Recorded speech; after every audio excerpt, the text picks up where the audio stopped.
चलिए, आज की क्लास में हम लोग देखें कि अतिव्यापन के सिद्धांत के दोष क्या हैं। अब तक हम लोग पढ़े थे कि परमाणु के वैसे ऑर्बिटल जिनके पास अयुग्मित इलेक्ट्रॉन होते हैं, वो ऑर्बिटल्स आपस में अतिव्यापन करके बंध बनाते हैं।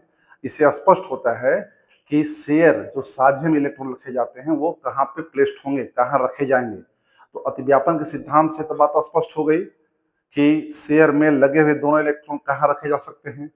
लेकिन उसमें सबसे बड़ी समस्या थी कि इस सिद्धांत से हम लोग बेरिलियम, बोरान और कार्बन के संयोजकताओं की व्याख्या नहीं कर सके, क्योंकि यह सिद्धांत कहता है कि परमाणु के जिसके पास अयुग्मित इलेक्ट्रॉन वाले ऑर्बिटल होंगे वही ऑर्बिटल आपस में अतिव्यापन करके बंध बनाएंगे।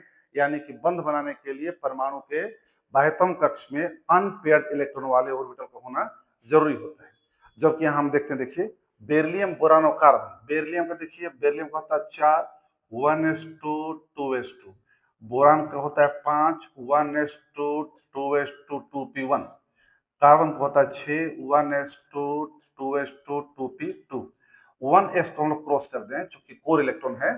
जब वैलेंस लोग हम बात करें तो बेरिलियम के वैलेंस ऑर्बिटल 2 में दोनों इलेक्ट्रॉन पेयर्ड हैं।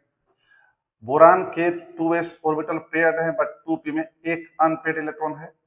कार्बन का 2s पेयर्ड है बट 2p में दो अनपेयर्ड है। अब देखिए इस स्ट्रक्चर के अकॉर्डिंग यदि हम ध्यान देखिए, अतिव्यापन के दोष के अनुसार, इस अतिव्यापन के सिद्धांत जो दिए गए थे उसके दोष के अनुसार हम स्पष्ट क्लियर कर सकते हैं कि बेरिलियम को अक्रिय होना चाहिए चूंकि एक भी अयुग्मित इलेक्ट्रॉन नहीं है।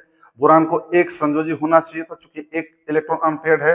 कार्बन को द्वि संयोजी होना चाहिए था चूंकि इसके पास दो अनपेयर्ड इलेक्ट्रॉन हैं।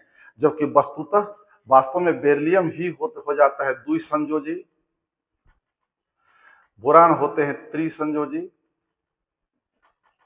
और कार्बन हो जाता है चतुसंयोजी। अब ऐसा क्यों होता है, इसकी व्याख्या करना बाकी था। हम लोग अब तक के हिसाब से स्टेप वाइज हर स्टेप के अनुसार हम लोग केमिकल बॉन्ड देखते थे।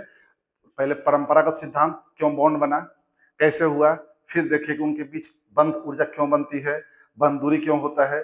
फिर ये बताया गया इस सिद्धांत के अनुसार कि शेयर्ड के इलेक्ट्रॉन कहाँ पे एडजस्ट होंगे, कैसे पैक्ट होते हैं दोनों परमाणु के बीच। किंतु इसकी समस्या थी कि सिद्धांत से हम लोग स्पष्ट नहीं कर सके कि बेरिलियम, बोरान और कार्बन का वैलेंसी इतना डिफर क्यों होता है, होना चाहिए था कुछ और, हो रहा है कुछ और इसी को हम लोग कहते हैं अतिव्यापन का सिद्धांत का दोष। इस कमी को अगले क्लास में दूर किया